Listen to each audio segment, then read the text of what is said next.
የሩቲ አክስት ደስታን ካላገባሹ ሞች ይገኛለሁ። ሽማግሌ ልልክ ነው። አብርሃም አይፈልግሽም።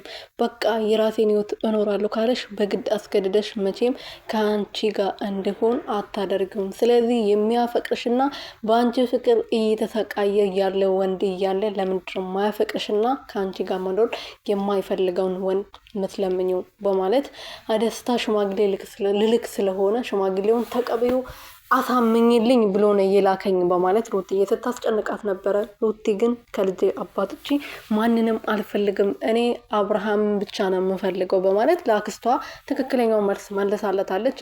ደስታ ሊያፈቅራት ይችላል፣ ሊወዳት ይችላል፣ ሊያገባት ሊፈልግ ይችላል። ሩቲ ግን አትወደውም፣ አታፈቅረውም። ስለዚህ በአንድ ሰው ወገን ብቻ ፍቅር ኖሮ ትዳር ሊኖርም ወይም ደግሞ ደስተኛ ሊሆኑም አይችሉም እላቸዋለሁ። ሰላም ቤተሰብ እንዴት ናችሁ? ደህና ናችሁ ወይ? እኔ ያለው ፈጣሪ የተመሰገነው። በያላችሁበት ሰላማችሁ ብዙ ትርፍርፍ ይበልልኝ። እንግዲህ ዛሬ ደግሞ የሩትዬ አክስትና ሩትዬ በቀን እንግዲህ መጥቷል ማለት ነው። አክስትየው ማለት ነው። አክስቴ የሩትዬ አክስት ማለት ነው። እስከዛሬ ድረስ ከአብርሃም ጋር እንዲሆኑ ብዙ ነገር አድርጋለች። ብዙ ጊዜ ተመላልሳ እነሱን ለማስጣረቅ ሙከራ አድርጋ ነበረ፣ ግን አልተሳካላትም።